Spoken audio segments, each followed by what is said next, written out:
Olá, seja bem-vindo à Culturaria da Rê. No vídeo de hoje, a gente vai dar continuidade à nossa leitura comentada e vamos começar a falar da Guerra de Troia. E a gente vai começar bem do iniciozinho. Fica comigo até o fim do vídeo que eu vou te contar. Faça esse vídeo chegar a mais pessoas no YouTube. Deixe seu joinha, se inscreva no canal e ative o sininho. Toda semana tem vídeo novo por aqui. Agora, vamos para o nosso conteúdo. Hoje a gente vai entrar numa nova fase aqui do nosso livro, onde ele vai falar da Guerra de Troia. A gente já falou do universo, a gente já falou dos deuses, a gente já falou dos homens, a gente viu como o homem foi criado, as suas histórias, Prometeu, Pandora, e agora ele vai começar a falar um pouco dos heróis. Aqui ele vai falar da Guerra de Troia, depois ele vai falar de Ulisses, Dionísio, Édipo, Perseu. Então agora a gente entra numa parte do livro que vai falar de alguns heróis bem conhecidos, e ele começa então falando da Guerra de Troia, porque vai ter tudo a ver com Ulisses, que é o próximo, né, que ele vai falar com a gente, justamente porque ele aparece como um dos grandes guerreiros da Guerra de Troia. E ele começa, gente, bem do iniciozinho. É até difícil a gente encontrar um livro que fale tão do início. Eu já indiquei para vocês aqui outros livros, inclusive o livro Troia, do professor Cláudio Moreno, que é muito bom e que conta a história da Guerra de Troia todinha, desde esse início, que o Vernan também vai fazer. Então, se você tem curiosidade sobre a história, eu vou deixar o link aqui do livro Troia, que conta a história. Ele não faz interpretações.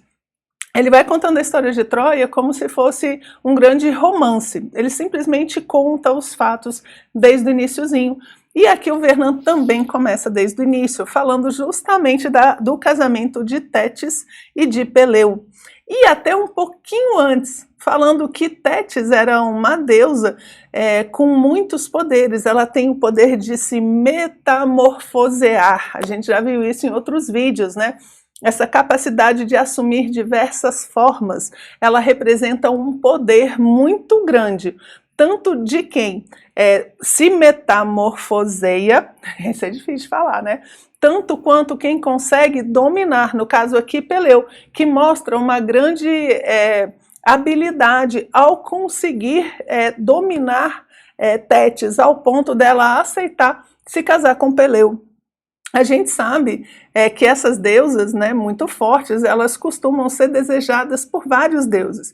E aqui Vernan lembra a gente que Zeus e que Poseidon estavam interessados em Tétis. Só que quando eles ficam sabendo, né, que o filho de Tétis vai tomar o lugar do pai, vai superar o pai, Zeus e Poseidon desistem da história. Não, deixa pra lá e tal, né? Vamos deixar ela casar com Peleu, que é o que acontece. E o filho de Peleu realmente supera o pai, porque não é ninguém, nem mais, nem menos do que Aquiles. Aquiles supera Peleu em termos de guerra, tanto que é um dos grandes heróis, né? É um grande guerreiro e supera o pai em diversas coisas. O que o Vernan nos coloca aqui, que vale a pena a gente pensar um pouco, é por que os deuses desistiram. Será que é só pelo poder? Uma coisa assim, não, eu quero ficar no poder o tempo todo, então eu não vou entrar nesse jogo porque eu não quero ser destronado. Na verdade, ele traz um elemento a mais, que é o quê? A questão dos ciclos. Os ciclos da vida, elas são dos humanos, não dos deuses.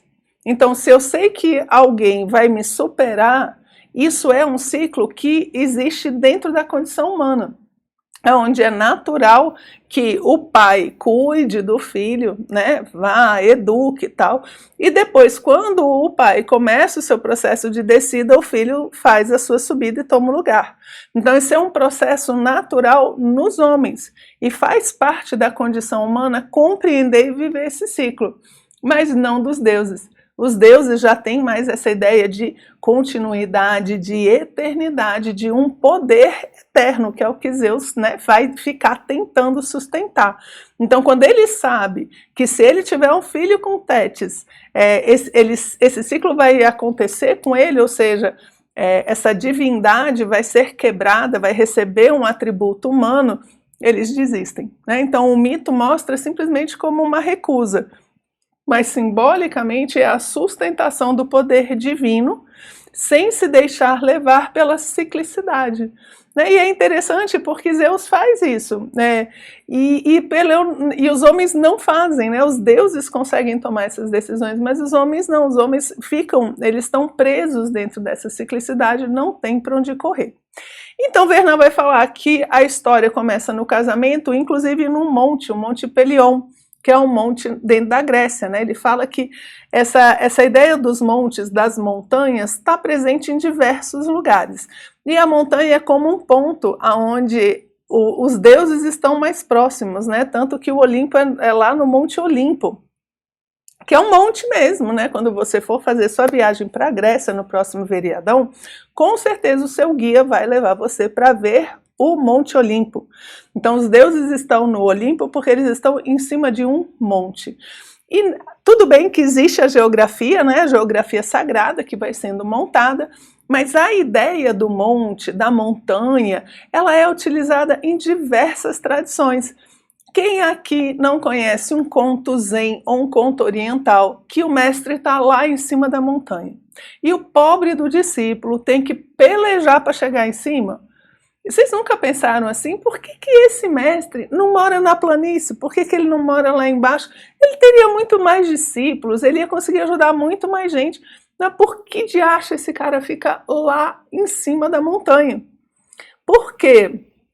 Porque o mestre está acima, ele está num ponto acima, ele está num nível de consciência superior. E nós, discípulos, né, e os discípulos dos contos zen, todo o que eles têm que fazer?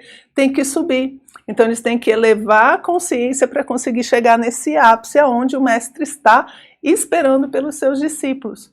Os montes, montanhas, sempre vão ter então essa característica de nos lembrar da consciência elevada, né, que o espiritual está sempre acima. E ele fala que, né, dentro da Grécia, esses montes, então vai ser esse ponto de união, onde os deuses estão mais perto dos homens. Não exatamente pela geografia, mas porque o homem elevou-se, né, está num monte, ele está num nível de consciência mais perto dos deuses, por isso os montes vão sempre aparecer. Né? Ele fala também aí do pai, né, de Tétis, o pai e a mãe, falando justamente dessa descendência relacionada às águas, né? Tanto que Tétis é uma Nereida, né? Uma das filhas de Nereu, é uma ninfa do mar. E o mar com a água também sempre muito associado à mudança, à fluidez, à flexibilidade. Bernard nos lembra que a flexibilidade, ele põe a flexibilidade e a fluidez, que fazem com que ela possa ter essas metamorfoses, né, são sinal de força. Isso aqui é muito legal, porque normalmente a gente associa a força à rigidez, à resistência, né? Então você fala, isso daqui, ó, é forte, é duro, né? Aqui, gente, 1 litro de água, meu Deus do céu, tem que tomar uns 3 por dia, né? Então, aqui eu falo, é forte. Normalmente eu falo, esse daqui não é tão forte, né? Porque ele é mais flexível. Então a gente tem uma tendência a achar que a força vem da rigidez. E aqui ele está alertando a gente que não, que a fluidez, a flexibilidade são sinais de força. E sinais de inteligência, né, gente? A gente sabe que a rigidez ali vai acabar trazendo muito problema, a gente vai se quebrar para tudo que é canto, e quando a gente flui e tem flexibilidade, a gente consegue se adaptar melhor, a gente consegue usar melhor, né, as oportunidades, um sinal de inteligência também, e isso tudo, então, representado por Tétis, que vai ser a esposa de Peleu, ok?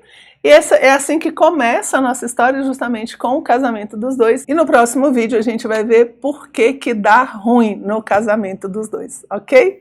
Espero que vocês tenham gostado, a gente se vê no próximo vídeo. Um abraço.